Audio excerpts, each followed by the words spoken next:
Well, you might be amazed that we're out in the garden in mid-January in central Illinois, but the day that we're filming this happens to be the first day that the temperature is above freezing in almost 3 weeks. And I wanted to bring you out here into my garden again to show you something that has given me a lot of hope during these last 3 weeks when it's been so cold and snowy. Look at the branch on this tree. It is just full of buds that will soon be flowers. Really not that long until this magnolia tree is in full bloom. It's a huge tree and it will be completely covered with white and pink blooms in really just a few weeks. And so in these last 3 weeks when it's been so cold and so snowy, I haven't walked all the way out here, but I have seen from my kitchen window that there is all of this promise of spring right here on this tree. It really reminds me a lot of our faith, because this is my garden. I know this very well. If I were to see a tree like this that I didn't know well, I might not be able to imagine what it will look like. But because I know this tree, because I've spent time with this tree, and because I know this whole garden very well, I know what the promise is that it holds. I could tell you, for instance, that right over there will be daylilies in just a few months. And not only the kind of daylilies that I always think of as kind of the ditch daylilies, but some daylilies that I bought last year that will have huge, gorgeous purple blooms on them. Now, I've never seen them actually bloom because I bought them last year and they don't bloom the first year.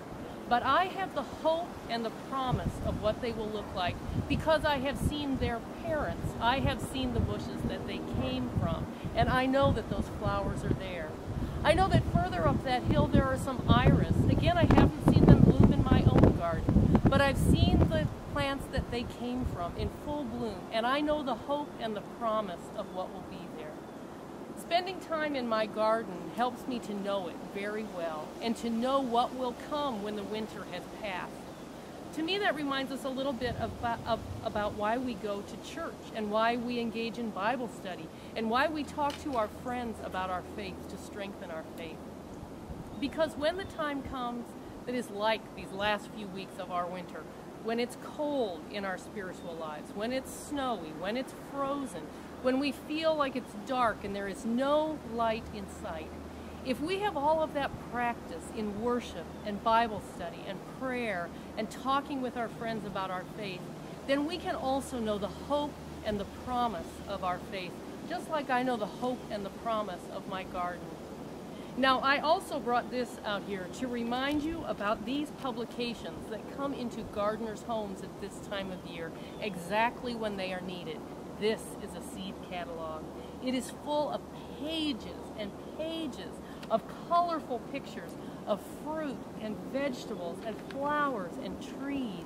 It's the promise of what can come in the spring. It's almost like this is like scripture, because this reminds us of what has been in the past, all of these beautiful flowers, and what will be in the future.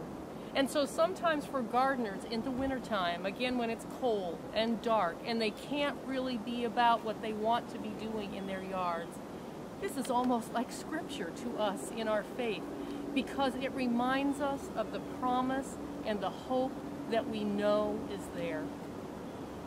You know, it's not done snowing this year. I hate to break the news to you, but it will snow again in central Illinois. It will be cold. There will be days when you think, will the spring ever come? But when you look out into your yard or across your fields, or when you look at the seed catalogs that come into your home, remember that this is a lot like our faith, a lot like our scripture. It reminds us of what has been.